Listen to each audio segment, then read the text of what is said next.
everyone. Welcome again to our podcast, Big Sam Nephews. I'm Big Sam, my nephews, and Nathan.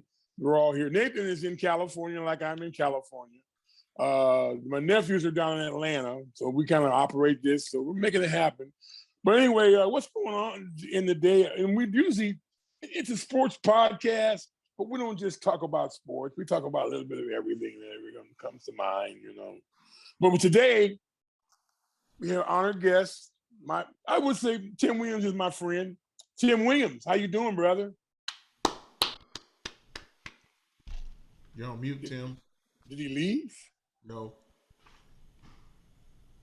Take yourself off. No, I feel great, man. Thanks for having me back on, man. It's been right, because you were on before, right? So what's going on? What's happening, man? Man, just work, grinding. Okay. Building the business out. Things are looking good. You have your own personal business, correct? Yes, I am an entrepreneur. I own T-Will Sports, which is a youth sports development company. Oh, yeah. Okay. So it's been. Can you tell us a little bit about it? Go elaborate some more. I'm an athlete, a lifetime basketball player. From the times in which I met Big Sam, coaching me at Howard Pulley at 15 all the way to now. And a lot of things of what I am and who I am and what I embody came from the team sports and the sport element of basketball that I learned with my teammates, the coaches, and the people who helped shape and mold me through those processes. So my youth sports development company, we provide before and after school sports inside of school, outside at school districts and major districts. We're at over 45, 50 schools currently. Wow. And through the pandemic happens, everybody got to pause for a moment. And during that time, we were able to reshape and kind of recalibrate and figure out how else we wanted to impact youth and sports. And so I wrote a new Phi-Ed curriculum called Social Sports Strategy. And what that is basically, you imagine Phi-Ed when all of us was in Phi-Ed, you was running a mile, doing rope climbs, jump ropes, and long jumps. All we do is team sports. 9 sports: basketball, flag football, soccer, volleyball, kickball, dodgeball, pickleball, floor hockey. And all we do is team sports. All we do is teach them the social emotional learning of how to deal with adversity, how to communicate, how to problem solve. And all of those things, we coach them through all of those. And we have been fortunate this year to replace 6 different gym teachers with our coaches in their school. And we hope to be in a position to kind of change just the way physical education is viewed all around, everywhere. So basically, you're actually hiring other people. You're doing kind of a mishmash. You're hiring other people to teach this course, because it is a course. Yeah, we hire them, we train them, and then we put them inside of a school. Wow. If you could, all your brothers on here right now, man, you remember your first gym teacher. He was Mr. Whoever. But the reality is you know a lot more people starting with the name coach. Yeah. A lot of coaches, coach this, coach that, change me, coach this, coach that. So we go into a school and my name's not Mr. Williams, it's Coach Williams. It delivers a different kind of impact that I feel like it delivers a different impact to the kids. And then it comes across different for them. As we coach them every day. We coach everyone from their kindergartners all the way through high school. Wow. We have a preschool program called Tiny Sports, where we teach ball introduction to 3 to 5-year-olds. Nice. Wow. And that's a big impact, isn't it? I think so. I think it is. I think that, just the ability, because I like to say this and I'll say it, and y'all will probably understand it, right? Like, kids don't quit sports because they win or lose games. They quit sports because the experience sucks. Right. So we prioritize the experience over the win. Because if you do that and they're having a good experience, guess what? Winning becomes the byproduct. Right. Right. So I think when you're coaching youth sports, that's kind of the mentality that we want to be delivered, and start them young. So, if we are their first sports experience, my only real job is that they want to go on to meet the next coach and they don't quit with me. A lot of us been playing sports, and you know the coach you quit with. Man, Coach Brown, he killed it for me. You hear that, or Coach whoever, you hear that all the time. We just can't be those people. I hear that. So now, what gave you the concept to come up with this concept? I believe that I owe everything I am, not the things, the principles I live by, who I am as a father, who I am as a businessman, who I am as a husband, who I am as a son and a brother and a friend. All of those principles came from basketball, from a sport somebody gave me, right? Like how to be, the reality is being held accountable is all new to you until you're being held accountable by your peers, or in my case, your teammates. Right. Like your mama holds you accountable. That's one thing, but you might be able to get over that, but it's hard to let your peers down. Right. A level, and it taught me how to communicate. Like this is a better level. This is a different level of communication. Right. I like to say that I am supremely optimistic, and this may and I'll say it like this: I'm optimistic for a very small reason, because I've played basketball. I've been in games when I was up 30 and lost.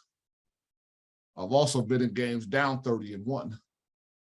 So there's very little things that I don't feel like, as long as I have the opportunity to create an impact on the outcome, that anything is possible. You can make it work. And that's just, like getting through adversity, understanding what that looks like and how to kind of persevere and move through. So all of those things, and I just think that, when you have that, that's like a foundation or a blueprint as you start to navigate through middle school, high school. I probably was more confident at basketball than I was confident as a person. And I had to grow with the game, and then I started figuring out how to take that confidence that I had through this sport and apply it to myself personally. I'm as confident about business as I was about playing basketball.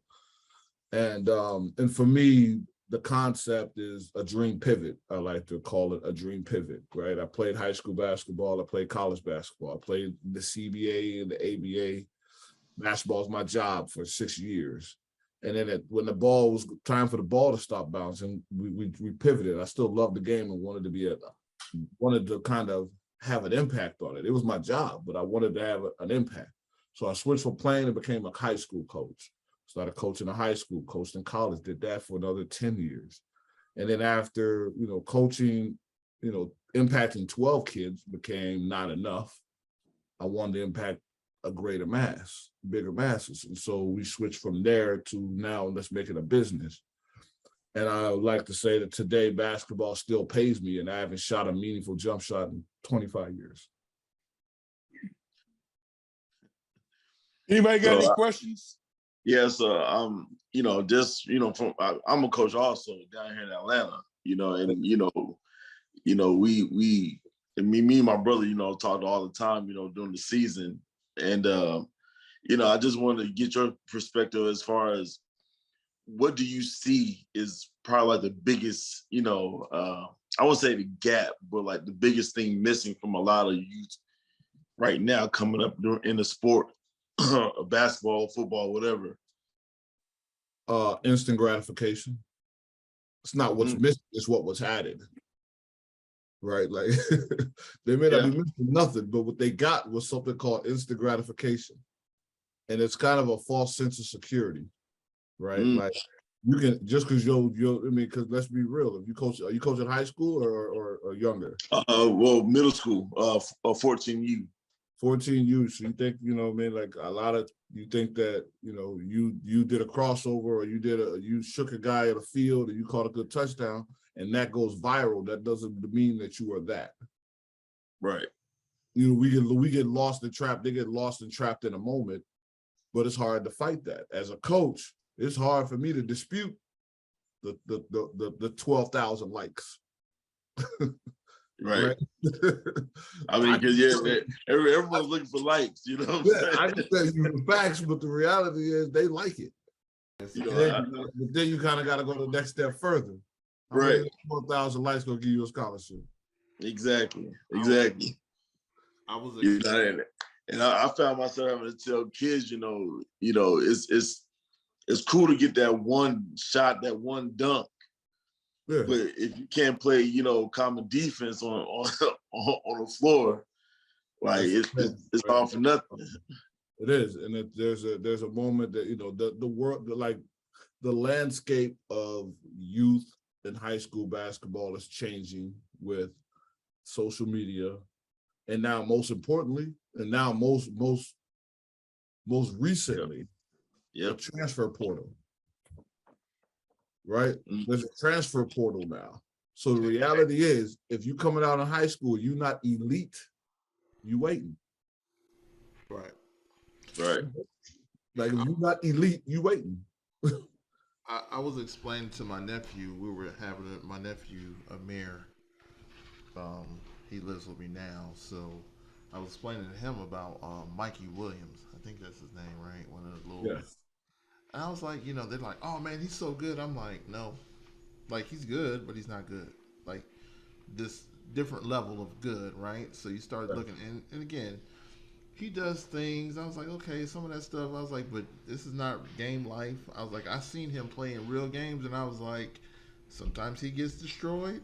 And when he does, like, and sometimes he can play good. I was like, so it's different because he has that instant fame. He has the coaches. I was like, and now they're like, oh, he's a 5-star recruit. I was like, everybody's a 5-star recruit on Instagram. You call anybody a 5-star recruit. I was like, man, look, I could point the kid's game out. I'm like, no, he can't do that anymore. If you really study the game and really study how he moves, and just all these kids is, you know, YouTube fanatics, and you know, it's all good. You know, it's not the And One mixtape. You know, it's worse than the And One mixtape now.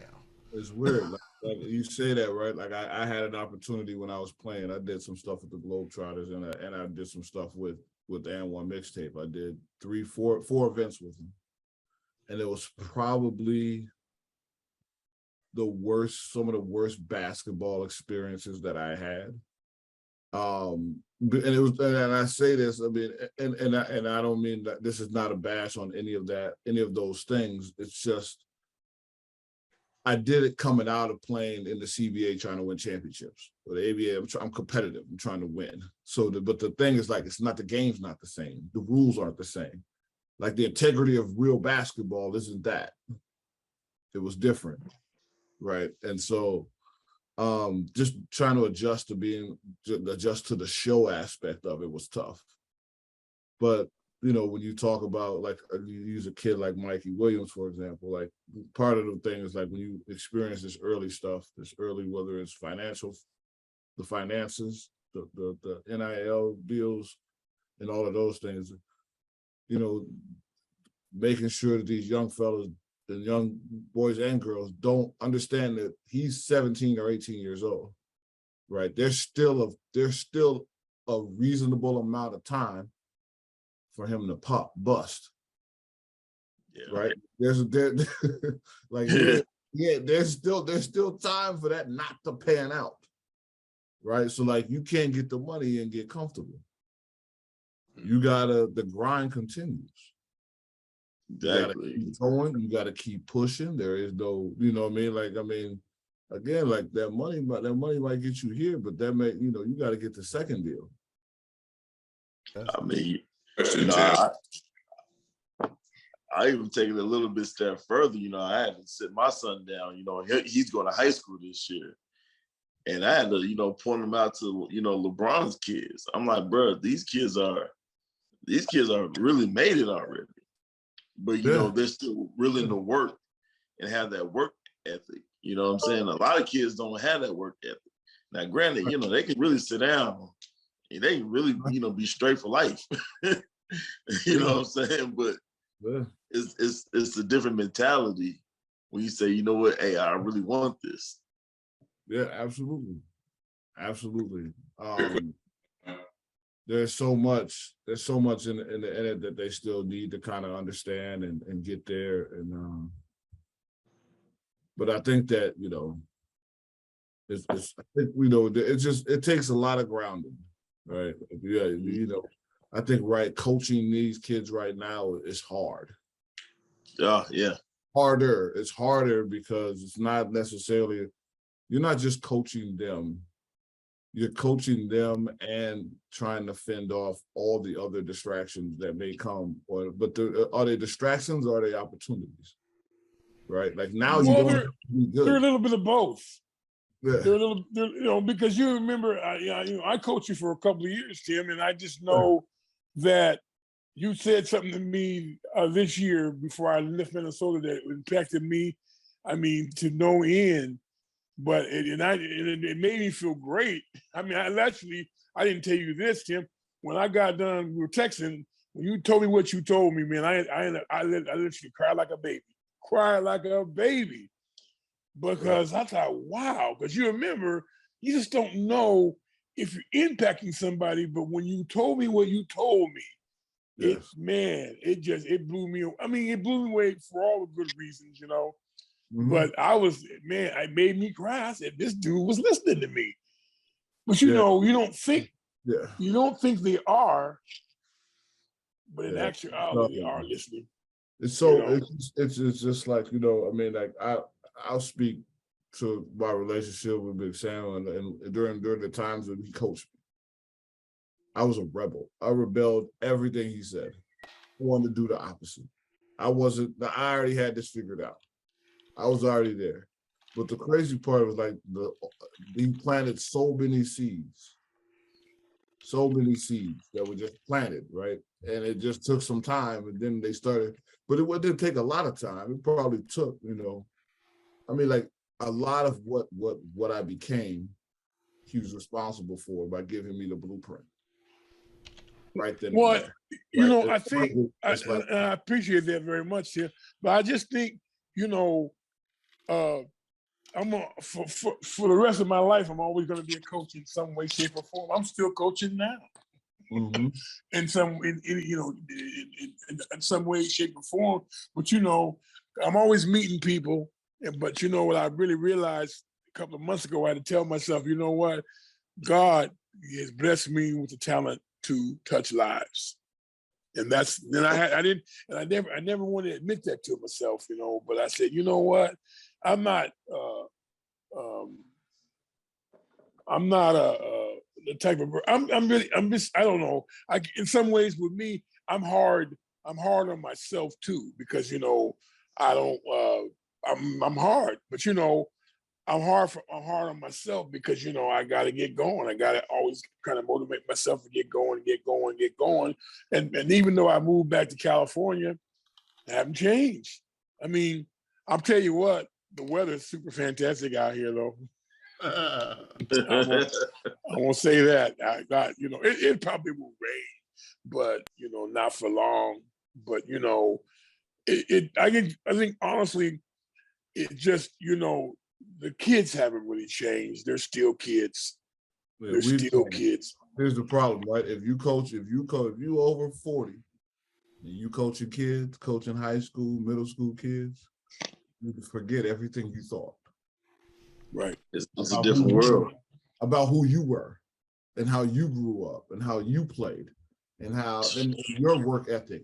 You have to, if you continue to hold them to that measuring stick, you're going to run into the wall 100% of the time. Right. Or there may be one that's still built like that. The rest of them are different. So now it's curving that expectation a little bit for your own sanity.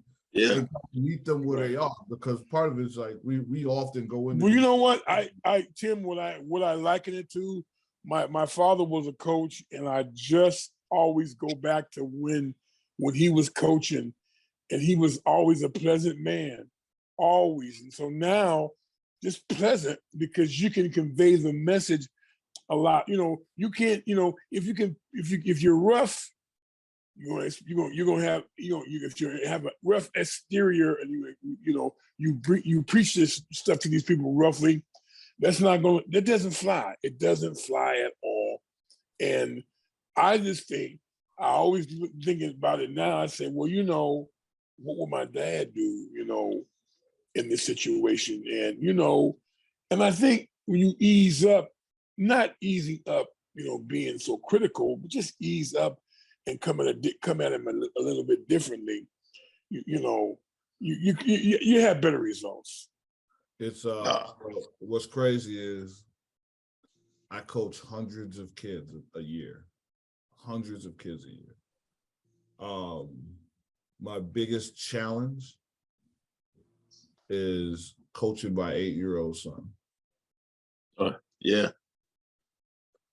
And it's I've lately kind of exactly what I just said. If you need to forget who you were. Right. Right. Like there's things like I may expect, there's things I want for him to do, want for him to receive, but I also know that you have to kind of figure this out for yourself. And right. I have to find a happy medium, right? Right. Because I don't coach him from a perspective of dreams unfulfilled, right? Right. I don't play. You can go do anything you want to do. It's all good. I just, whatever you do it with passion. You do it with a certain level of energy, and I will forever judge my kids on effort and not production. Right. Right. It's good. Me and my wife, we gonna get up, we gonna pay the money.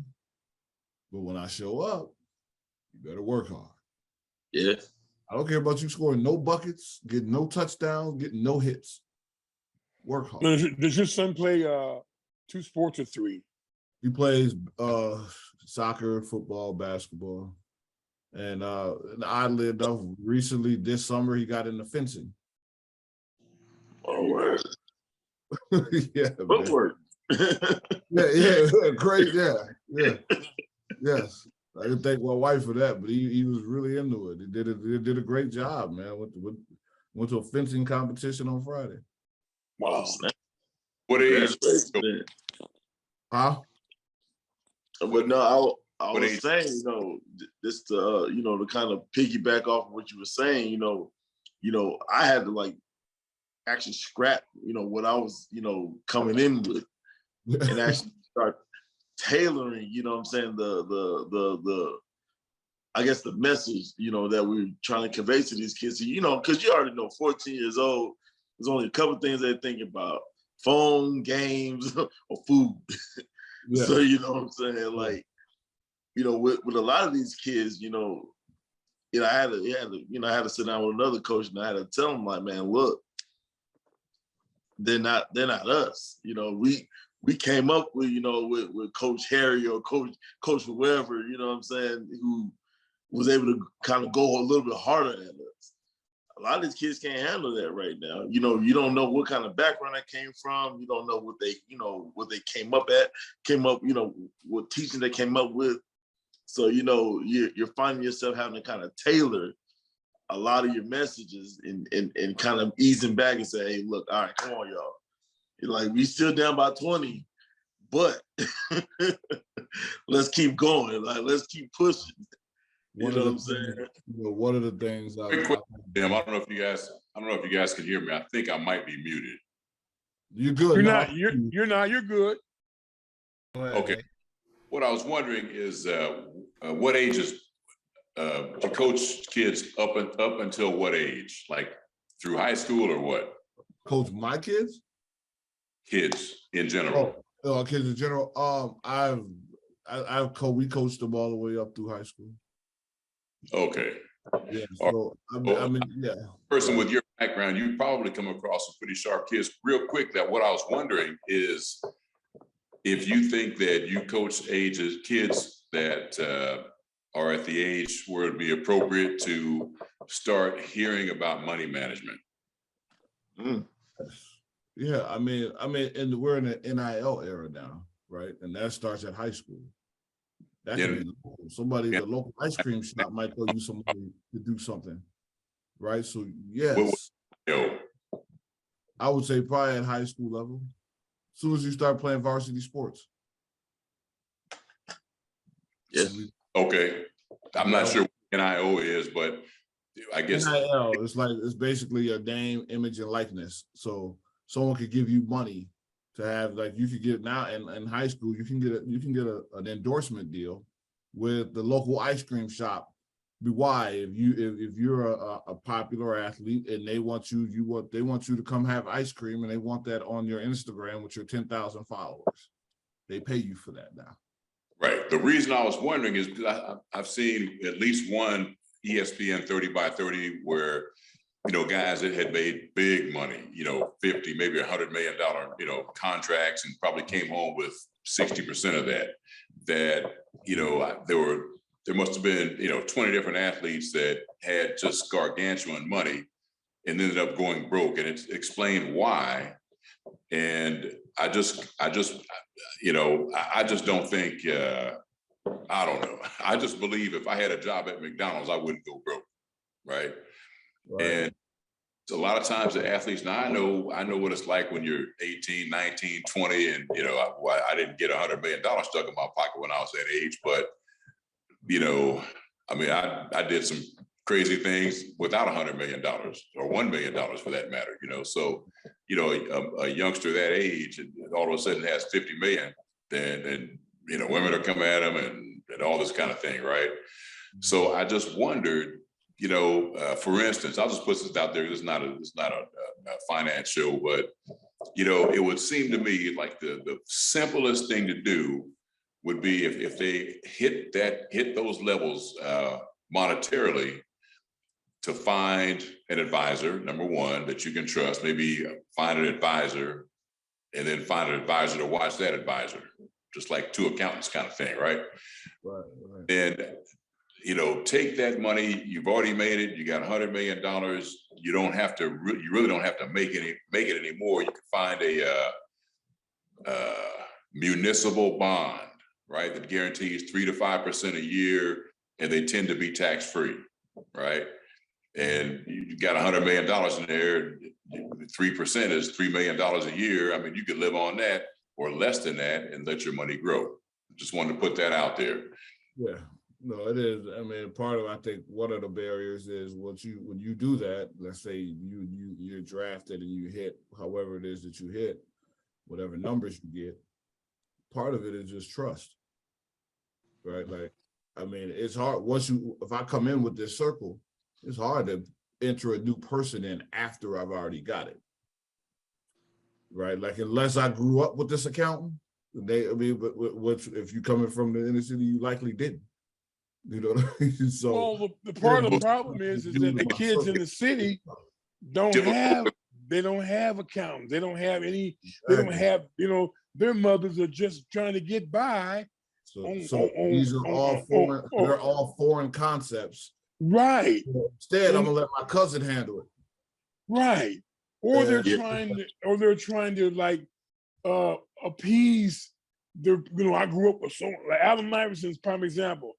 He was taking care of, I think I read it was something like, over 50 different people he ended up getting broke, but just thank God he signed on with Reebok, so Reebok's got a good deal for him. But he went broke just trying to support like 50 different, you know, families, not 50 families, 50 different peoples, because you're figuring, well, man, you know, he made it, man, and he was my cousin, or he was my this, or he was that, you know, just, you know, that's funny. That's funny because I spoke to me and Lou Williams, right? So I watched Lou play high school. I remember when he got drafted, and I remember the first couple of years. I told him, you know, he would always come back down to Atlanta. I'm gonna come back and I'm gonna play summer ball. I'm gonna hang out with I see you every summer. Like, dude, like this is your craft, right? But I mean, for me, I grown up around professional athletes to a degree. You know what I'm saying? So I know what it is to want him to. I wanted to see him succeed because he's, he's a little like, good kid. You know what I'm saying? And so I see him to this day right now, and we have these little conversations every once in a while about like if I go to the pro-am or if I work out with me and his trainer is my buddy from high school, so we all like I said, I always see him, and there and he's fun, and it's always these things about money and finances that he had to learn, but at an early age of 18, 19, 20 years old, of like, yo, like I had to do this or I had to do that, and it's just not him. I mean, just seeing all these guys grow up, and Sharif is one of my best friends, and I'm like, yo, this guy got 90. I remember he got the 97 when did KG get that 100 million? Sharif got the 90, right? 96. Yeah, 96. So Sharif got that like right behind him, like a year or two right behind him, 97 mil. And I remember everybody came out the woodwork. Oh, I need this. Oh, I need that. And I would always go to the game. I was like, hey man, you need my $60? Because it's not about you being my friend and me abusing the relationship. You know what I'm saying? So I think that's a lot of different things that people have to look at. It's like, these guys, these people, they call them the hanger-ons. They're going to abuse that relationship. Right. And what can I get, man? Sharif, let me get. And even when I was down, hey, man, I'm not asking you for no money. I'm good. Like, I'll get it myself. People don't have that integrity. Your real friends. I work with the Timberwolves, and I work around professional athletes most of my life. And the one thing that I had a guy tell me one time, he said, "Why I like you," he said, "You never ever ask for anything." I said, "No, I don't. That's not my job." I said, "Yes, that's your money. You earn that money, not me. I can't play like you can play." So you have to have you have to have that integrity. You have to grow up with that integrity in your life. But fortunately for me, I had a good sound foundation with both of my parents. I had two parents in my home the whole time. They were married 56 years. And so I know, and then I had my financial advisor was my mother. She was my financial advisor, man. She's like, just tell us, But you have to, not everybody has those people that they can come to and talk to, They want to go buy their grandmama or their mother, or they want to buy them that house instead of maybe waiting, a couple of years down the road. And I get it. They never had anything, as we as people have never had anything per se. And the thing about it is, I want to cross this conversation over. How do you feel about with baseball, them not having any minority, any black owners? Man, I think I'm an entrepreneur, so I'm all about ownership. And I think that should always be the goal in the end game, is to try to get there. I think NFL is like crazy, right? It's like it's hard to penetrate that aspect of it. I like it. The NFL to me is like the mob. They're like mobsters. So baseball, I'm not. Jeter is part owner. He was not anymore. He was. Got Miami. out. Okay. Miami. Yeah. So but he did it. Magic. Magic was right. Magic. Magic with the Dodgers, right? But again, that's an investment, though. So man, I thought we could the whole program without that word. Never mind. I'm like, what? Oh.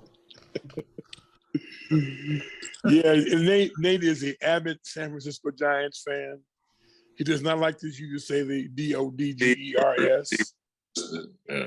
Word. Yeah, I think baseball is a little bit easier. I think baseball will be a little bit easier for African Americans to get into, or Hispanics, or people of color. You know what? Oh, well, actually, they did have a minority owner. Who? Artie down in the Angels. Artie Moreno. Right.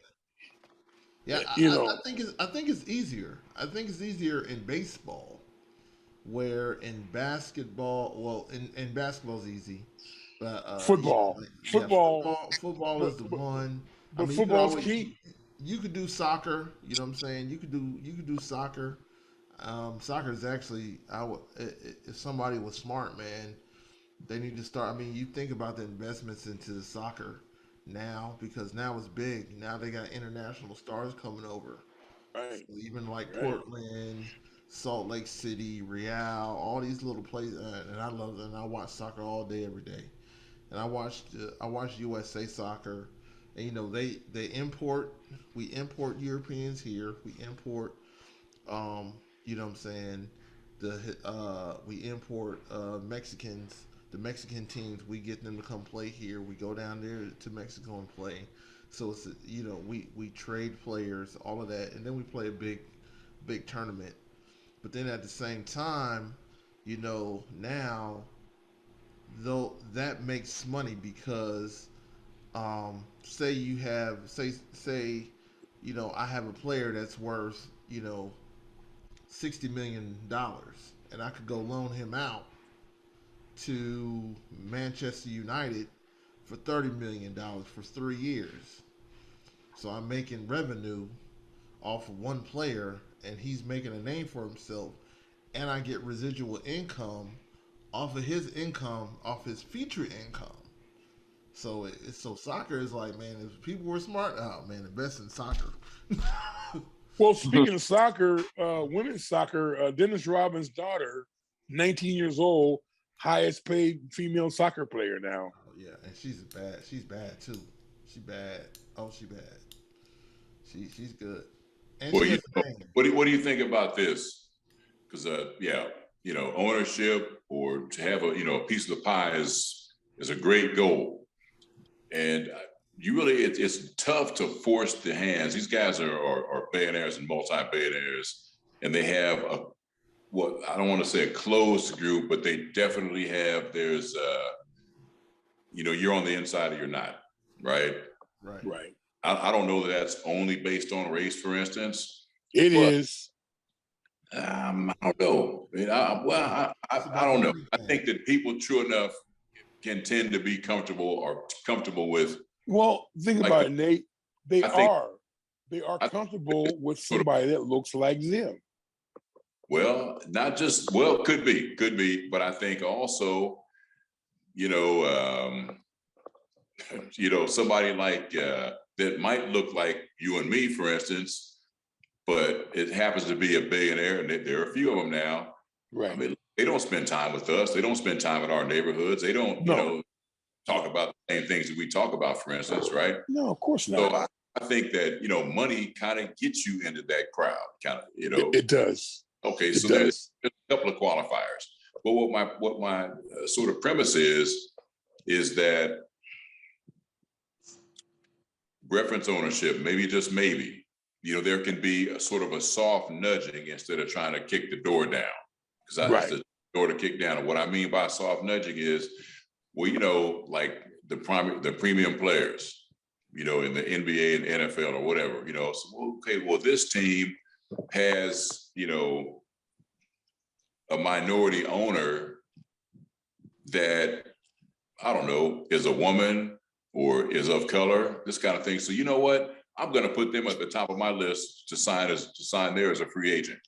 And if several players started doing that, that would be sort of a nice way to say to the other rest of the league, well, you know what? Historically, there's been one type of person and one gender at the top running things, calling Just shots, say it. kind of Just say thing. it. Right? Rich white men. Rich white men. Well, yeah, for 400 years, yeah.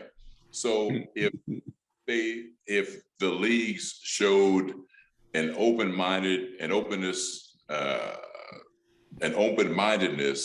toward, okay, well, look, let's let, if they want to, somebody that owned 5, maybe 10% of that. Magic didn't own that much of the 3% of he, the he was part owner of that D team. that D team. I think he also Shaq was part owner of the Kings here in Sacramento. I don't know if he is anymore. No, he sold it.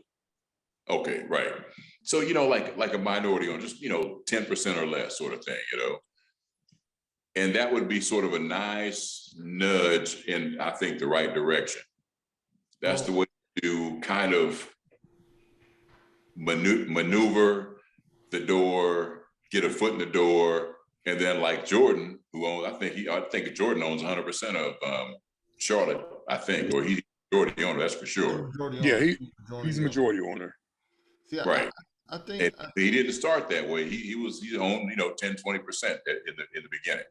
Yeah. They tried to freeze him out, but I think like now we're making, now these top players are making 250 million, for 5 years, so that's a lot of them. They're making $60 million a year now. LeBron just got $30-40 million a year now. Right. LeBron's money's different. KD's money's different. And LeBron's money is long because he's been doing it for so long. A long time. Endorsements and this and that. So his name is different. But even for him to get on that Fenway investment group, so he owns part of the Red Sox, part of Liverpool, soccer overseas, and I think it's another in the Penguins. No, not the Penguins. Know that. Boston, the Boston LeBron. hockey team. Yeah. I did not know that. That's so cool. So LeBron, he has residuals coming in from those, and trust me, those are some of the branded teams. Those are branded name teams, right? So you get the sales, you get the TV, you get all this stuff, plus you got your own stuff. So LeBron's like triple dipping right now. I got the Nike, I got my stuff. I mean, I just literally bought 3 pair of LeBron James shoes because those are awesome. I think he has some of the best basketball shoes out right now. But that's just me. Can you jump higher now? Nah, man, I don't play hoops like that no more at all. How are we looking for time? We got 10 minutes. My red ball jets made me jump higher and run faster. Yeah, no, I'm not a high jumper anymore, Uncle. I wasn't either. When I got those red ball jets, I thought I was.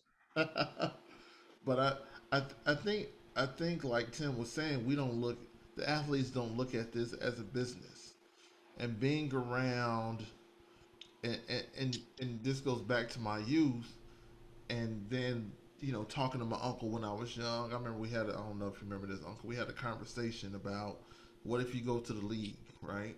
Because hey, Javier, what if you go to the league? What you gonna do with this money? And it was like, oh man, I remember me. I was like, man, I'm gonna do, I'm gonna take 5% and do this and blow some money and family, blah blah blah. But it goes back to our upbringing is, hey man, you just can't blow $7 million. You just can't. Well, that's my point. Is that it is for us. It was our upbringing, generation. So I'm a second generation. You're the third generation, but it got instilled in us. Your mother owns a business currently as we speak. Yep. So you have a concept of how to grow a business, right? How to an exposure. But again, for me, I don't own a business, but I got exposed to the different concepts of how to run a business. And I'll tell you what. I talk to your mom pretty much every Sunday. I called this morning, but I talk to her every Sunday just to get, some wisdom and some foundation in my own personal life. And quick story, that's how I met Ashley. Ashley, I didn't know who Ashley was, the woman that produces our show. But again, a connection to a connection to a connection. And your mom does business with her right now. And that's how I met her. But I guess I'm saying that to say that you have to be exposed to this stuff in order to know about this stuff. And I think if you want to just stay on and just kind of, politely say, just do Negro business, then we're fine. You do that because you're going to keep moving the other way. Right, you're going to have integral results. But I think you know, overall, I just think that we, as a people, have to just, force ourselves to just, even with just saving money, and things like that. But I think for me personally, I didn't have a problem moving here. I didn't have a problem moving back home. And I think it had to be, I had to just kind of not force myself, but look at the whole big picture. And a lot of times, I wasn't looking at the whole big picture, but now I've been able to, open up. And I said, you know what? I want to start this podcast again. So now we've been our fifth show. Now we're doing it again, get it back, getting our brand back again, up and going. And it takes time, but at least, you got to start somewhere. And that's my point, is just that, even doing this podcast, I do it. People say, "Oh, you have a podcast?" I say, "Yes, it's not my podcast. It bears my name, but it's not just my podcast. It's Nate's included in this, man. He's one of us, But I think in the long run, eventually it's going to it'll get bigger.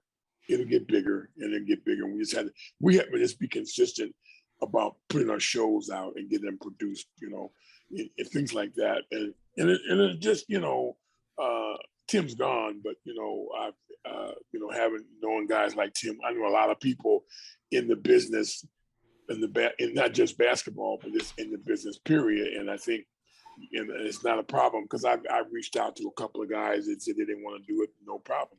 I don't sit there and just cry about it. I keep moving. I just keep moving. Period. Because you have to. You don't. I mean, I'm not one to.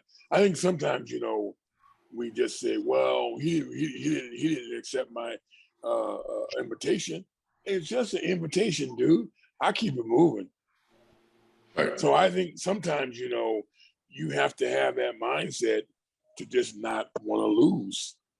And you got to keep going. And I think sometimes I say this to say that,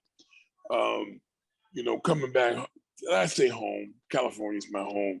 And I tell people all the time, I said, I'm a West Coast boy. I was not a Midwest guy. I had fun. I enjoyed myself, but, it's not my last phase of my life. It's just a different phase of my life, because, I've moved around. I think I lived in Alaska for 10 years and then 35 years in Minnesota, but pretty much all of my adult life has been in somewhere else other than California. Just did. But now I'm back. So, it's just, so, right. So, I tell people my story all the time. They go, really? You see, you're born in, yeah, I was born in Fresno. It's like, okay. They're like, really? I said, no, it's just not, but a lot of times people are they're going to be jealous of you. And I understand that, but you know what? I keep moving around. I don't focus on you being jealous of me for this reason or that reason. It's like, hey, I'm trying to make a buck like everybody else, and not just like everybody else. I'm trying to make a buck, period. And I'm not trying to step on anybody's feet. I'm not trying to, I'm not trying to act like I'm better than anyone else, because I'm not. I'm not. I try to be as humble as I can. And I think that's what's been helpful for me in my journey in life, is just I've been very humble. I try to stay very humble, because, humility is a good quality to have, because, people that, everybody knows a bunch of people, and whatnot.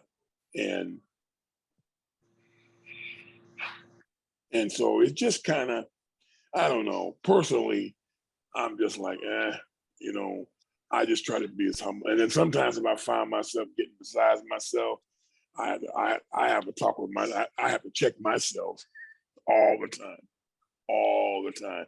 Sure. I'm glad you brought up, being humble. I'm a pivot just a tiny bit. Do you feel that this suspension for Deshaun Watson is going to kind of humble him now to, you know, kind of have a quick step back and say, hey, look at my life, and maybe change some things within his life? We'll make, you know, I would hope so, because, you know, we won't know. We don't know what he did to even end up in this situation. You might just don't know. And go to Thailand and get his special massages. I mean, we won't really know. Right. But I think, you know, there's a reason why they pay the commissioner of NFL $60 million. That's his annual salary. He is the protector of the shield, and the shield is the NFL. Right. And you can get, you know, you can question, you know, Jerry Jones has a daughter. He didn't abuse anyone. We don't know if he did, you know, anything. We don't know. As a daughter, see, like, you know, it's funny because like this punter just came out with the whole allegation of, you know, being involved in this whole gang, you know, raping of a minor. You know what I'm saying? Like, when we watch the news and we're watching, you know, these sports talk shows and all this stuff, it just feels like it's almost a two different narrative of, you know, how much we want to broadcast one than the other. Now, granted, you know, the young guy, he got, you know, kicked off the team, and, you know, he's not in the league right now. But the NFL, you know what I'm saying? The NFL, it just feels like we're not pushing to say, hey, look, hey, we need to fix this guy. You know, we need to fix stuff like this. Because they didn't really ask the punter about the whole allegation when they were drafting him. No.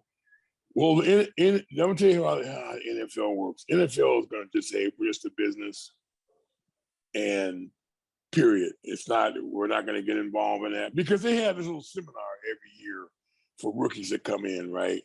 And they're kind of like, somebody comes in and they preach to this guy and say the do's and the don'ts of, you know, how to operate and all the other stuff like that. And so, you know, that's how it is. We don't necessarily know. But again, with Deshaun Watson, we don't know what all he did, you know. He did something, but I guess it was not criminal. So, and like Nate said, you go to Thailand, you get the same massage. No, nothing said. Right. And, you know, the league, first and foremost, has to protect the shield. And part of that shield is the image, right? So they're gonna, that matters more than any player. And so they fined him $5 million. You know, $5 million to him, it doesn't matter. All right. No. Yeah, I don't know if that's when they got $200 million guaranteed. Right. Well, the one thing about it is they did not mess with the guaranteed money.